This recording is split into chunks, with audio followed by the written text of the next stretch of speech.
Há uma história no Antigo Testamento que, sendo honesto, considero uma das mais perturbadoras de toda a Bíblia. Ela pode ser considerada inapropriada para menores.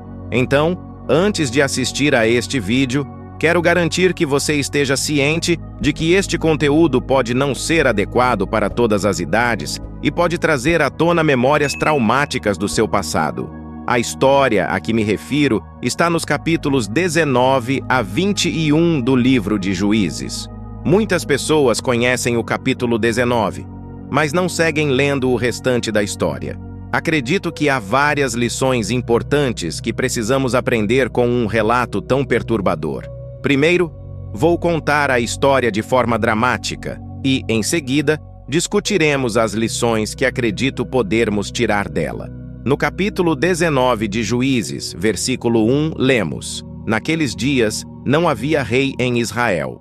Um levita, que vivia em uma parte remota da região montanhosa de Efraim, tomou uma mulher de Belém de Judá como sua concubina. Quero que você entenda que este homem levita vivia no norte de Israel e tomou essa mulher, que vivia no sul, em Belém, como concubina ou esposa, como preferir chamá-la.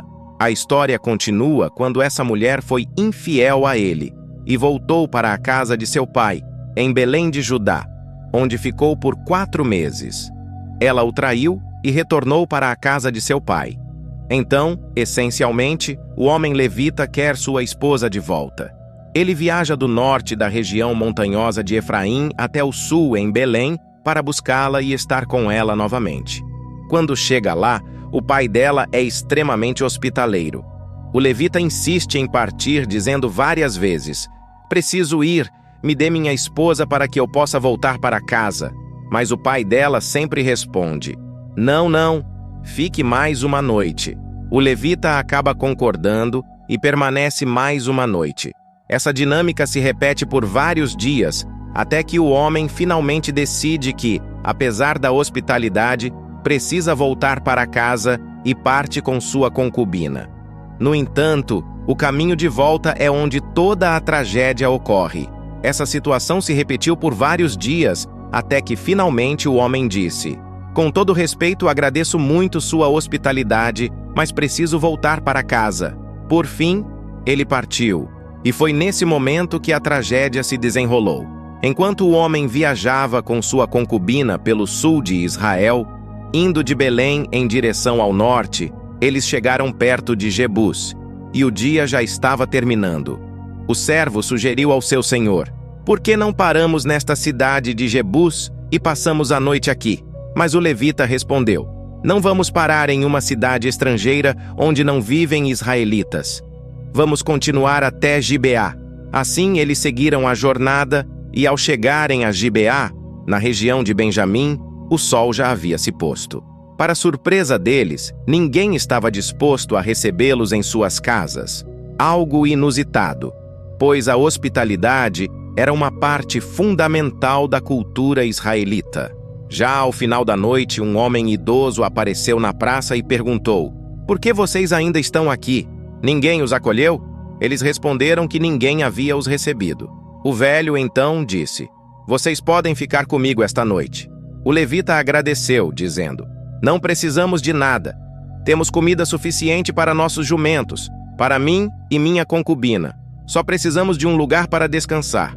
O velho respondeu: "Não há problema, vocês podem ficar comigo." Dessa forma, o levita, seu servo e sua concubina passaram a noite na casa do homem em Gibeá. Mas enquanto estavam se acomodando, algo terrível aconteceu. Homens perversos da cidade cercaram a casa e começaram a bater na porta. Eles exigiram ao dono da casa: "O velho, traga para fora o homem que veio à sua casa, para que possamos ter relações sexuais com ele." Neste momento, a história toma um rumo ainda mais sombrio. Homens de Gibeá, membros da tribo de Benjamim, foram até a casa do idoso com intenções pervertidas, exigindo que o levita fosse entregue para que abusassem dele. Veja o que acontece a seguir. O dono da casa saiu e implorou: "Por favor, não cometam esse ato maligno. Este homem está sob minha proteção. Não façam essa atrocidade." Deixem-me oferecer minha filha virgem e a concubina deste homem. Vocês podem fazer o que quiserem com elas, mas não cometam esse crime contra ele. O que aconteceu depois é indescritível. Os homens se recusaram a ouvir. Então, o levita entregou sua concubina a eles. E esses homens a violentaram e abusaram dela durante toda a noite até o amanhecer. Quando o sol nasceu, eles a soltaram. Isso é o que torna esta história tão perturbadora e difícil de lidar, especialmente para aqueles que podem ter experiências traumáticas no passado. Imagine um grupo de homens perversos revezando-se para violentar essa mulher durante toda a noite. Só de manhã eles a libertaram. A mulher, em um estado deplorável, conseguiu voltar e, quando o amanhecer chegou, desabou na porta da casa onde o levita estava. Ela havia sido tão violentada e espancada que mal conseguia se arrastar até a entrada da casa, onde caiu e ficou deitada. Agora, observe o que acontece a seguir. O levita a acordou pela manhã, abriu a porta e saiu para continuar sua viagem. Lá estava sua concubina, caída na entrada da casa, com as mãos no batente da porta. Ele disse: "Levante-se, vamos embora." Mas não houve resposta. A mulher havia sido tão brutalmente abusada que havia morrido. Ele a colocou em seu jumento e voltou para casa. O que ele fez depois foi ainda mais chocante e triste. Ao chegar em casa, ele pegou uma faca, dividiu o corpo da concubina em 12 partes, membro por membro, e enviou essas partes para todas as tribos de Israel. Todos que viram isso disseram: "Nada como isso aconteceu ou foi visto desde que os israelitas saíram do Egito até agora. Reflitam, discutam e se pronunciem." Esse homem levou sua concubina para casa, cortou-a em 12 pedaços e, sem dúvida, anexou uma carta a cada parte de seu corpo, enviando-os para as 12 tribos de Israel. Ele detalhou exatamente o que havia sido feito a ela por seus próprios irmãos, pertencentes a uma das tribos de Israel, a tribo de Benjamim. Quando as outras tribos viram e leram o que aconteceu com essa mulher, declararam: "Nada assim aconteceu em toda a nossa história." Essa história continua nos capítulos 20 e 21, e há mais detalhes importantes que precisam ser considerados. Mas agora, quero começar a destacar algumas lições que podemos aprender com isso. A primeira lição é: quando não há responsabilidade em nossas vidas, tendemos a nos desviar profundamente. Em Juízes 19:1, que já lemos antes, está escrito: "Naqueles dias não havia rei em Israel." Isso reflete o que acontece quando você e eu não precisamos prestar contas, quando não há um sistema de controle para nossas ações ou decisões. Nos sentimos mais propensos a fazer escolhas erradas, acreditando que podemos agir isoladamente, sem ter que responder a ninguém. Foi exatamente isso que aconteceu em Israel naquela época. Embora houvesse leis, as pessoas não as respeitavam e elas não estavam sendo aplicadas. Como resultado, as pessoas acabaram fazendo coisas que provavelmente jamais imaginaram que fariam. A segunda lição que quero abordar é que precisamos tratar cada ser humano como alguém que carrega a imagem de Deus. O que é perturbador nesse caso é ver um homem afirmar que seria errado fazer o que quisessem com o visitante, mas que era aceitável fazer o que quisessem com sua própria filha ou com a concubina do levita. A mentalidade desse homem era de que a vida e a dignidade do visitante eram mais valiosas do que a de sua própria filha ou a concubina do levita. Precisamos garantir que tratemos todas as pessoas como portadoras da imagem de Deus. E é exatamente por isso que devemos evitar consumir conteúdos inapropriados. Se você quer parar de assistir a coisas online que sabe que não deveria, quero que veja cada pessoa envolvida como uma portadora da imagem de Deus, como se fosse sua própria filha.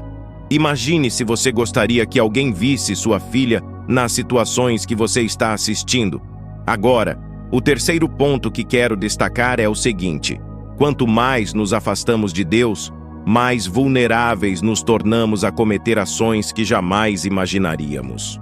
Quando analisamos o livro de Juízes, vemos uma nação que, aos poucos, foi se distanciando de Deus. O que ocorre nos capítulos 19 a 21 é o ponto culminante desse afastamento, mostrando o quanto a nação inteira se distanciou de Deus. E, meu amigo, você e eu não somos diferentes. Se não mantivermos uma conexão próxima com Deus, se nos afastarmos dele, acabaremos fazendo coisas que há anos nunca acreditaríamos que seríamos capazes de fazer. Você pode pensar, não há como eu me divorciar, não há como eu me envolver em um caso extraconjugal, não há como eu ser demitido por estar vendo algo inapropriado online, não há como eu me envolver em vícios como drogas. Mas quanto mais nos afastamos de Deus, mais vulneráveis nos tornamos a cair em tais pecados. No entanto, a história não termina no capítulo 19. Eu gostaria que a história terminasse aqui, mas na verdade ela piora, porque no capítulo 20, uma guerra civil irrompe entre as 11 tribos de Israel, que se voltam contra a tribo de Benjamim. Isso acontece porque foi a tribo de Benjamim que cometeu o terrível ato de pecado contra um de seus próprios irmãos israelitas. Recomendo que você leia os capítulos 20 e 21 com atenção aos detalhes, mas, para resumir, há uma grande batalha na qual milhares de vidas são perdidas de ambos os lados. No final, apenas 600 homens da tribo de Benjamim sobrevivem.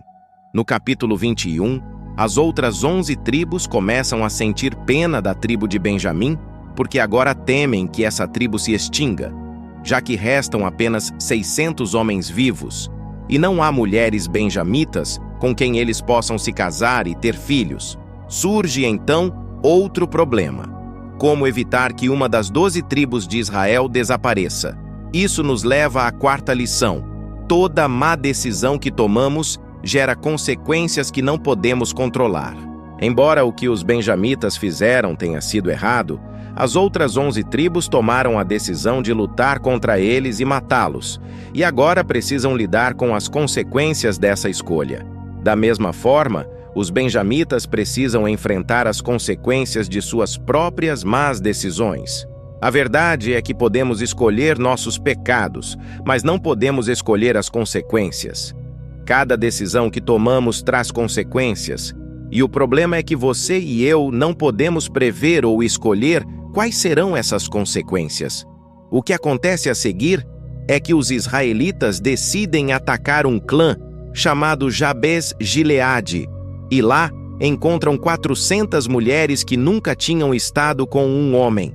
Essas 400 mulheres são dadas a 400 dos 600 homens benjamitas para que eles possam formar famílias e garantir a sobrevivência da tribo. Mas há um problema. Matemática simples. Havia 600 homens da tribo de Benjamim que não podiam encontrar esposas porque todas as mulheres haviam sido mortas. Agora 400 desses homens receberam esposas do clã de Jabes Gileade. No entanto, ainda havia 200 homens de Benjamim que continuavam sem esposas, e é por isso que uma má decisão muitas vezes leva a outra. O que ocorre em seguida é que os israelitas, tentando contornar a situação, dizem: todos nós fizemos um juramento de não dar nossas filhas aos benjamitas, mas não há nada que proíba que elas sejam tomadas. Então, para resolver o problema, eles decidem: aqui está o que os benjamitas devem fazer. Avisem que haverá uma festa e algumas de nossas filhas estarão dançando e se divertindo. Tecnicamente, não podemos entregar nossas filhas a vocês por causa do juramento, mas se vocês as encontrarem e as levarem à força, isso é com vocês. Dessa forma, estaremos livres do juramento. Então, durante essa festa, os 200 homens benjamitas vão e sequestram essas mulheres enquanto elas estão dançando, levando-as como esposas. Eu sei que essa história parece inacreditável e tentei resumi-la o mais rápido possível, mas o ponto principal é que uma má decisão frequentemente leva a outra, e essas decisões afetam várias pessoas. Ao revisitar essa história, podemos ver quantas pessoas foram prejudicadas por uma má decisão.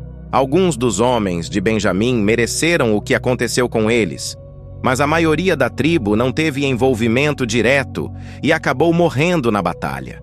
As pessoas de Jabes Gileade também perderam suas vidas. As mulheres foram tiradas de suas casas e entregues aos benjamitas, enquanto outras foram sequestradas e levadas de suas famílias.